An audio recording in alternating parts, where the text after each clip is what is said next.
What is up, guys? The weather is getting great outside and I'm excited to talk about the Jeep. The Jeep build is officially started and we're going to talk about these. Oh.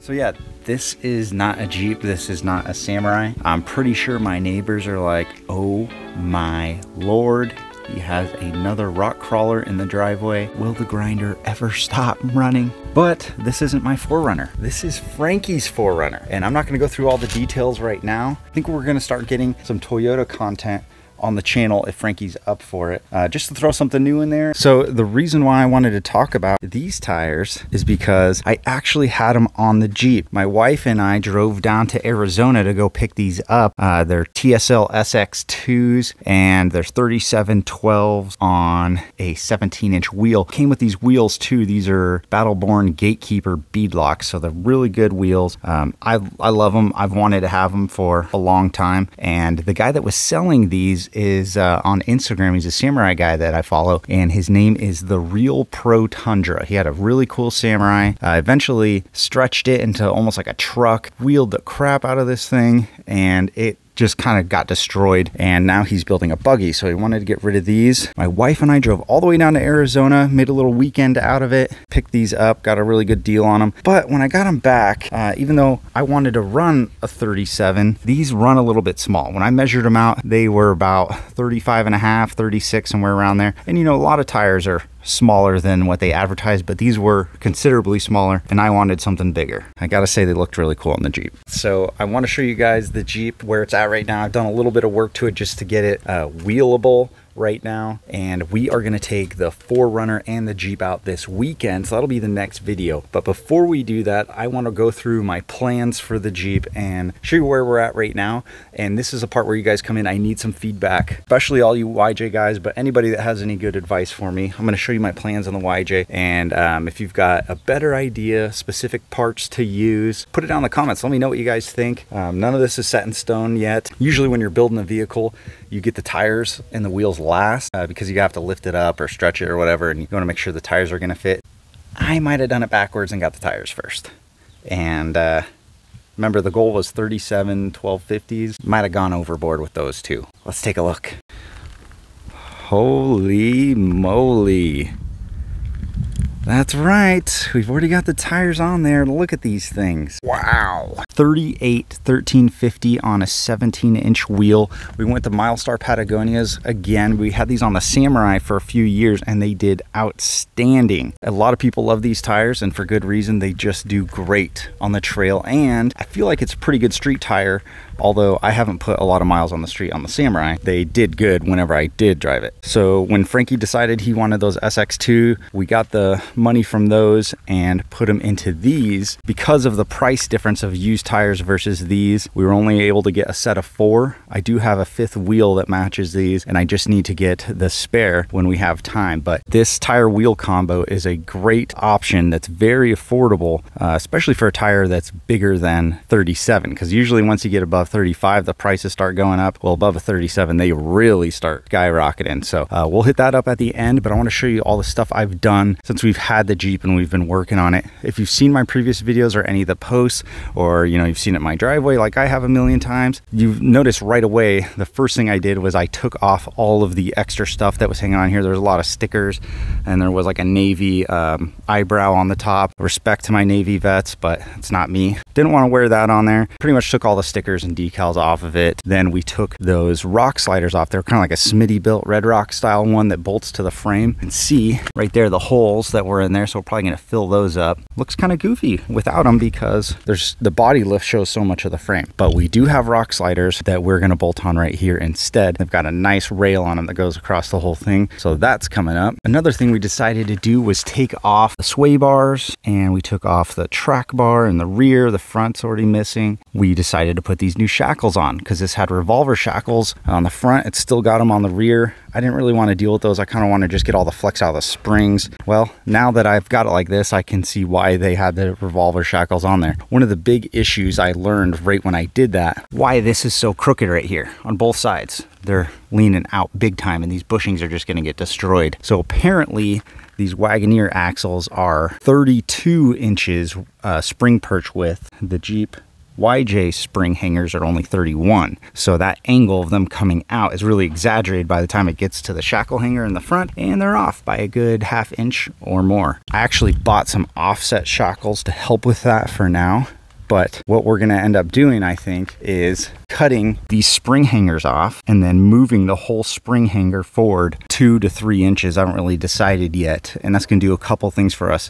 It's gonna allow us to outboard them about ½ inch on each side, so the springs line up with the perches. And then it's also gonna give us that stretch to get this tire out of this fender, because it's not in the budget just yet to get our high clearance fenders on here. So we're going to stick with this for now. These weren't rubbing too bad when I went and off-roaded it the other day. Yes, I had to drive it and see how it was going to flex and see if the tire was going to be horrible in the fender, and it was, and they're pretty good. And I already took a Sawzall to the front there and took a notch out, and then it's kind of hard to see, but I have a line drawn on there. I'm going to take a cutting wheel and cut even more off, and then a flap disc to kind of smooth it out, just so we can actually articulate while we get this figured out. But moving this axle forward a few inches will get us out of that fender, and you know, I love to have the wheelbase. The other issue with moving the axle forward is the steering. Got a couple issues with our steering right now. One of the biggest ones is when the previous owner converted to this Chevy 1-ton steering. Love it. I would have done the same thing. The problem is you have to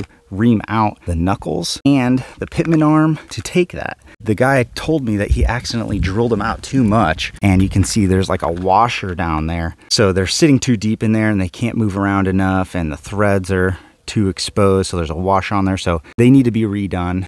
Rough Stuff makes a cool insert kit where you can just drill them out to like 3/4, and then you put this insert in there, and then it'll accept the Chevy 1-ton trace. So by moving the axle forward, you'll see the drag link and the tie rod are going to interfere with each other. They already are right now. You can kind of see they're overlapping in there. What my plan is I'll get this new tie rod for the other end, and we'll have it come in from the back side. Basically, that's going to give us an opportunity to run this whole drag link on the other side. Because it's spring under, we don't have to worry about the high steer arms if we do that. So we can still use it like this, and it's plenty high enough, you know, hopefully stay out of most of the rocks.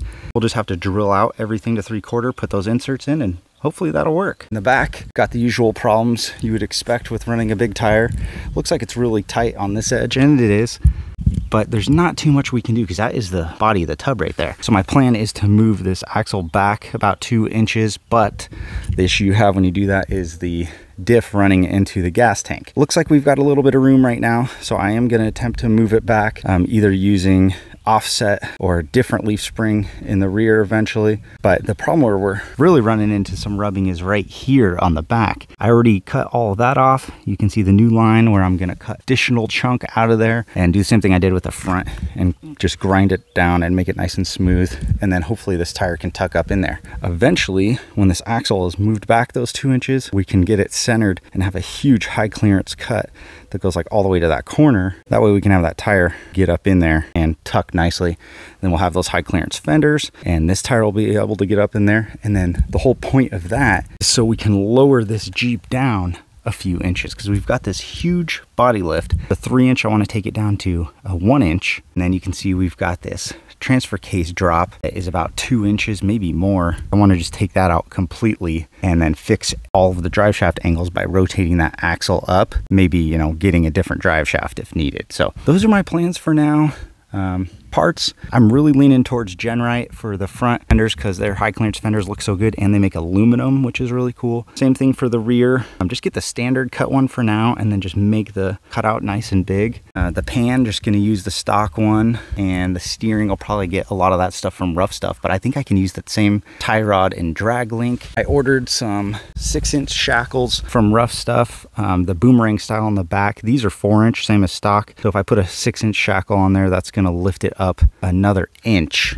which I'm not crazy about, but it is going to help correct that rear drive shaft angle. And then I got some 6-inch shackles for the front that I'm really not crazy about, but they do have an offset in there to help out with this nastiness up here until we cut all the suspension off and do it again. Those are 6 inches, so we're going to get another inch in the front. But my bigger concern for the front is it is going to give us some downward caster in the front, which is not good because right now this thing drives great, and I don't want to mess with that. I don't want to get any speed wobble or anything, but got to do what we got to do. Running these big tires is usually crazy, but I did the usual. We had them mounted, but I didn't have them aired up. Put the valve stem in. These tires, I put 10 ounces in each tire of Airsoft BBs. It's working absolutely perfectly. Nothing on the road at all. They just drive like a regular car. Last thing for these tires is because they are so big and we have barely any gearing in the Jeep, we're gonna have to bump it a little bit and be a little bit more aggressive on the throttle than I normally do. So we did order some RCV shafts for this Dana 44 front, and luckily we already had the Warren premium hubs, but the outers of the stock shafts are only 19 spline, and we had to get a little hub conversion for these Warren hubs so they can accept the RCVs. But it'll be nice, a little bit peace of mind, not a lot. A lot of people agree that a 37 is the biggest tire you should go with on Dana 44s. Well, we're rocking a Dana 44 and a 38. Not a great combo. I'm hoping when we get some lower gearing in the future, this axle will have a better chance of surviving. Speaking of gearing, we do have master install kit. Right now it's 427s. We have 513s that are going to go in because I feel like those are a little bit stronger than 538s.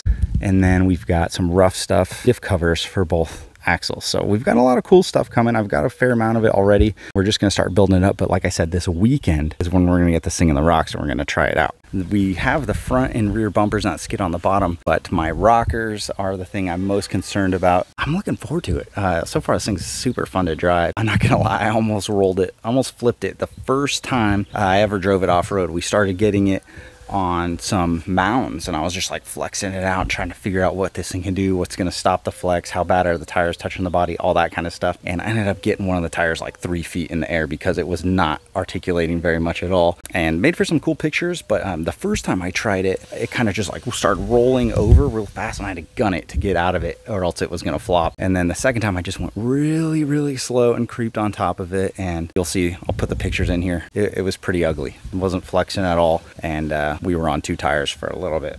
It was a lot of fun. So stay tuned. This weekend, we're taking that and this thing out to Prairie City. We're gonna wheel them in the rocks. This thing has a bunch of issues with it too. The Jeep's got a bunch of issues, whatever. We bought both of these for a really good deal, and we're gonna kind of make a video like Jeep versus Toyota and figure out for the money, they're about the same price. What can you get? You know, how do they do? What do they do better on? All that kind of stuff. So I'm looking forward to it. We've had the Jeep for a while and we haven't been wheeling it or working on it because we're messing with the smog for so long, but that's over and it's time to wheel. Well guys, thanks for checking out our video. It's kind of just a driveway walk around, so I know it's not super exciting, but it's exciting for me because I love seeing this 4Runner out here, and the tires on both of these things are awesome.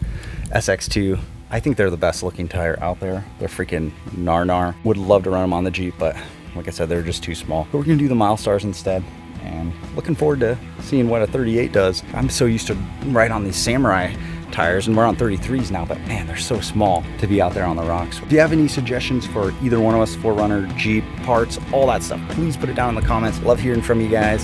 See you in the next video.